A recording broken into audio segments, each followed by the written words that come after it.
Good morning guys! It's Wednesday and it's sunny day here in Takamatsu City. So ngayong araw na to pupunta ako sa license center kasi malapit na mag-expire yung lisensya ko sa pagdadrive dito sa Japan. So let's go guys, papakita ko sa inyo kung saan, kung ano ang nasa loob ng license center dito sa Takamatsu City.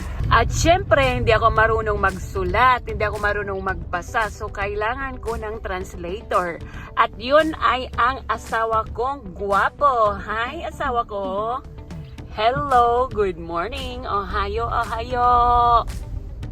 At dito madadaanan natin, ang pangalan nito ay Ichiba, kung saan ito ay bagsakan ng mga gulay at mga prutas at mga isda. Ito yon, dito yung Ichiba, Takamatsu Ichiba.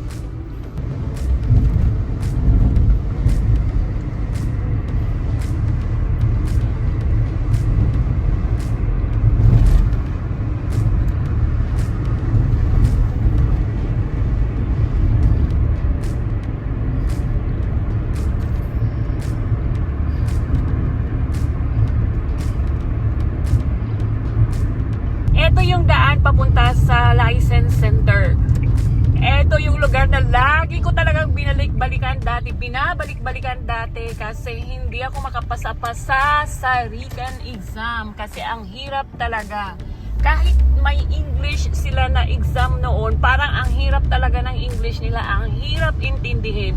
Pero sa Japanese pa rin na exam ako pumasa. So thanks God, pero sa totoo lang ayoko talagang bumalik na dito. Pinaka-ayaw ko talaga yung lugar na to kasi nga sa mga pangyayari na ilang beses akong bumagsak. Pero kailangan pa rin kasi nga kailangan natin i-renew yung lisensya.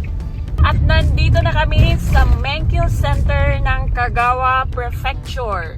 Halos lahat ng mga lugar dito sa Kagawa ay pumupunta dito para kumuha ng lisensya or kumuha ng exam para sa lisensya. Kaya andito na tayo. Ayan, papakita ko sa inyo. Ito yung building niya. At maraming tao ngayon. Siguro may mga kumukuha ng exam.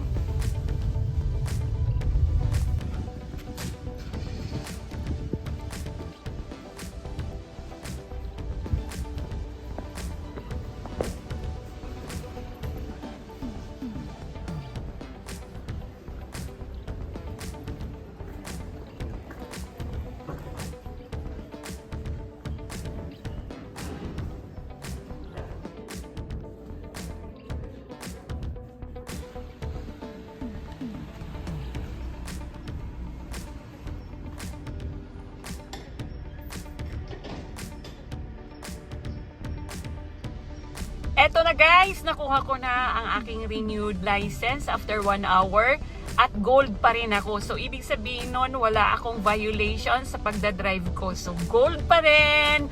See you guys! Bye!